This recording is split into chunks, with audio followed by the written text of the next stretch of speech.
Dans cette partie, nous allons traiter le cas des ondes progressives. Au début, je vais commencer par donner une définition des ondes progressives. Une onde progressive correspond à la propagation dans le temps et dans l'espace d'une perturbation. Cette perturbation peut être une onde sonore, elle peut être aussi une onde sismique, ou bien, dans le cas de ce chapitre, on va s'intéresser aux perturbations créées le long d'une corde. On va montrer, je vais vous montrer à l'aide d'une simulation ce qui se passe lorsqu'on crée une certaine impulsion le long d'une corde. Donc, on voit ici en vert la corde. Donc, cette corde a une certaine distance L. Je vais repérer les points de cette corde avec l'abscisse X. Je vais m'intéresser uniquement, donc l'abscisse horizontale, c'est l'axe des X. L'axe horizontal, c'est l'axe des X.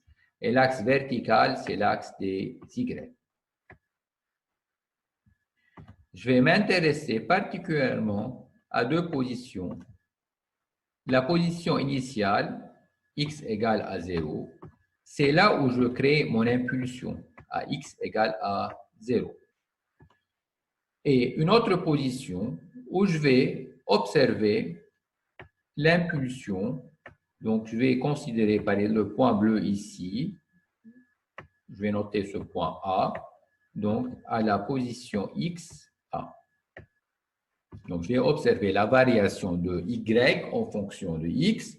Et en bas, je vais observer la variation verticale, l'élongation de la source, donc y, en fonction du temps.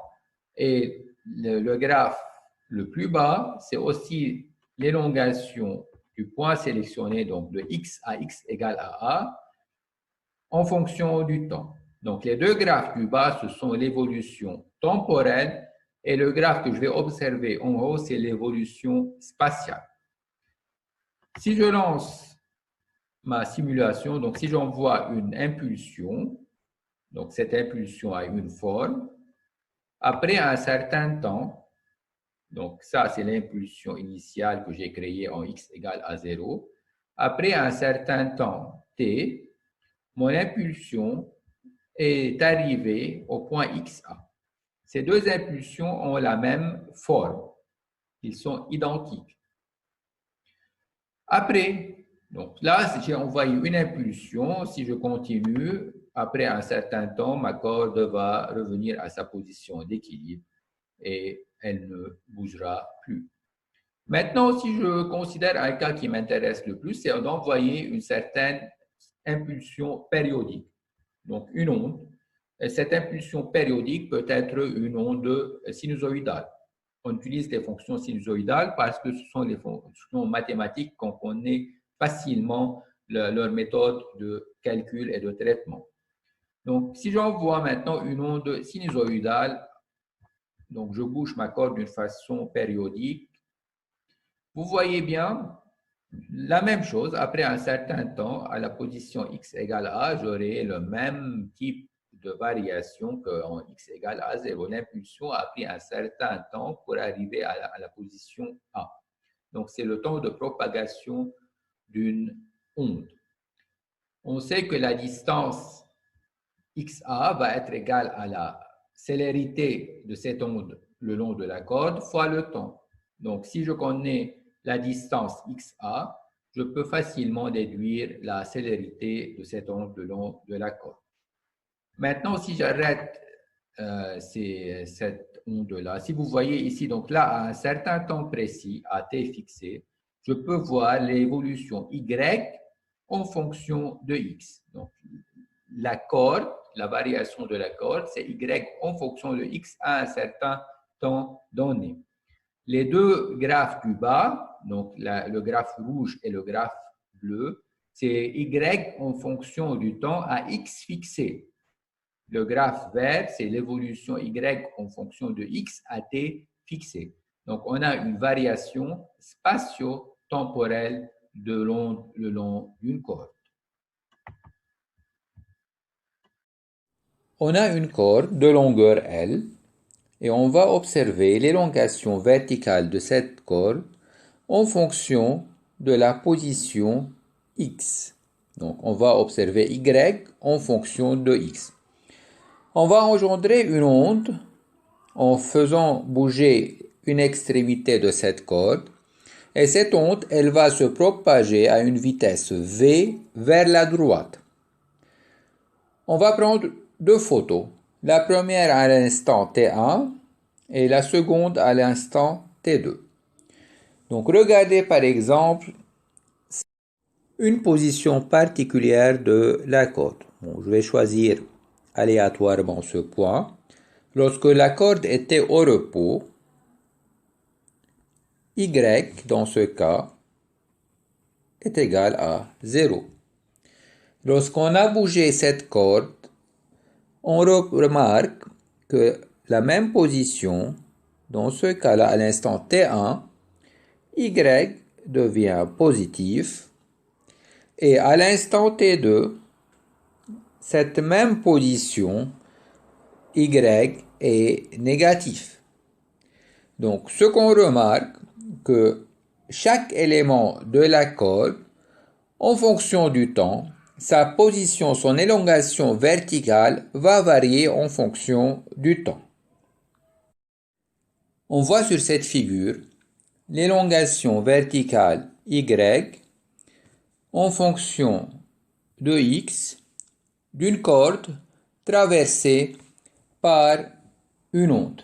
Donc cette figure est prise à un instant T donné. La distance entre la position d'équilibre, donc la position d'équilibre c'est Y égale à 0, et l'élément le plus haut, cette distance-là est appelée l'amplitude et sa valeur dans cet exemple est 15 cm. On va définir aussi une longueur d'onde.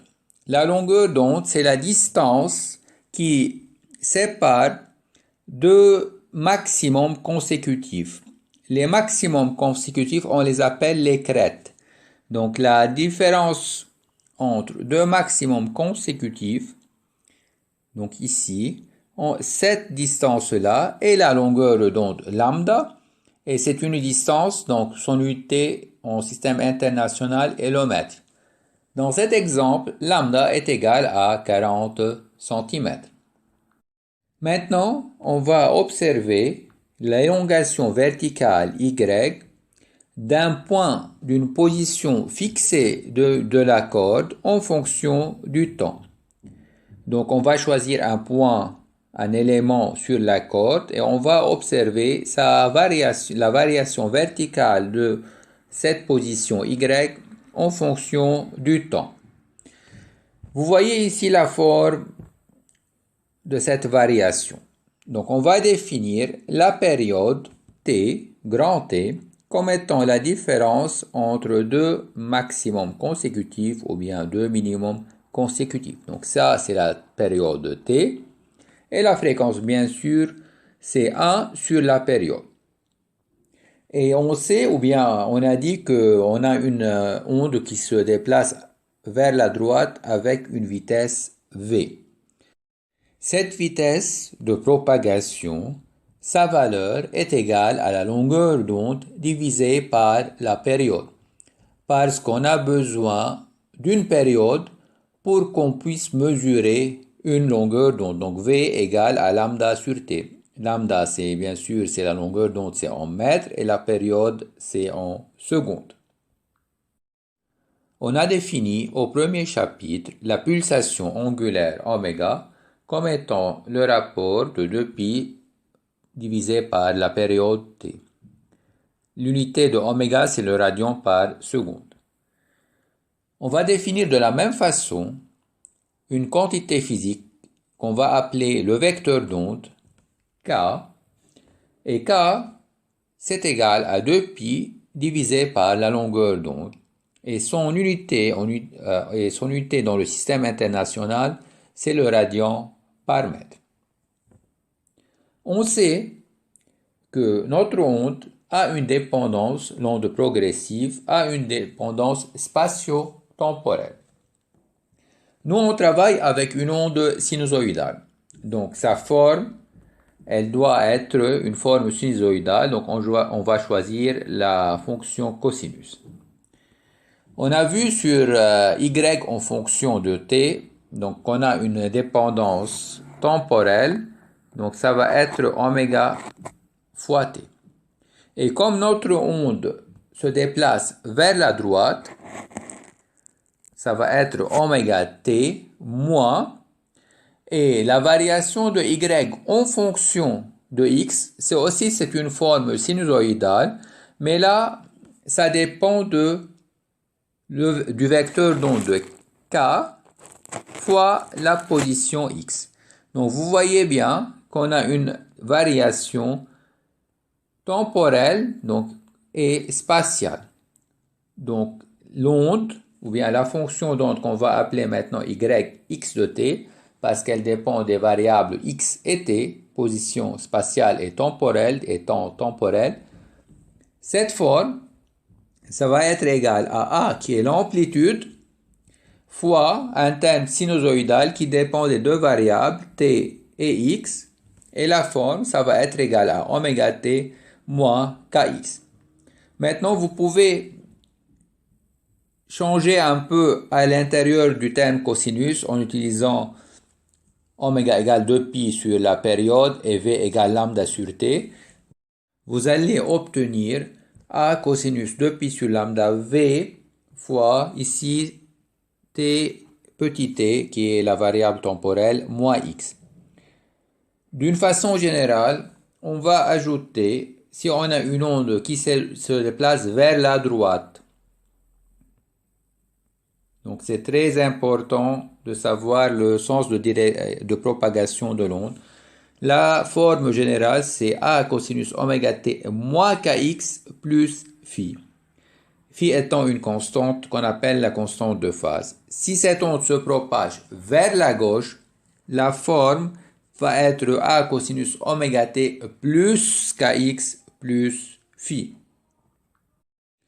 En résumé, on peut utiliser un moteur qui va vibrer en mouvement harmonique simple pour déclencher ou bien induire des ondes qui vont se propager le long d'une corde.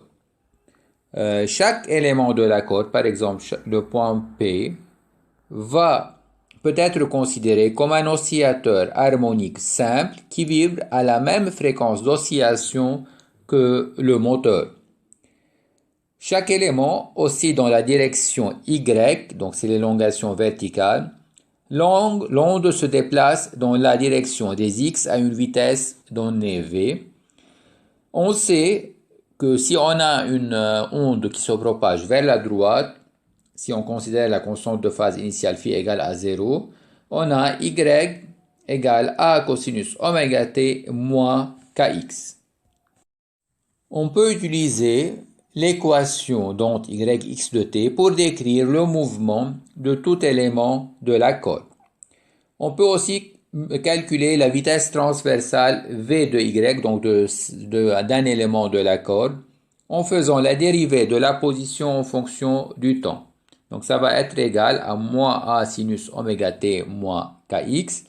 Et l'accélération, on va dériver la vitesse d'un point, d'un élément de la corde en fonction du temps.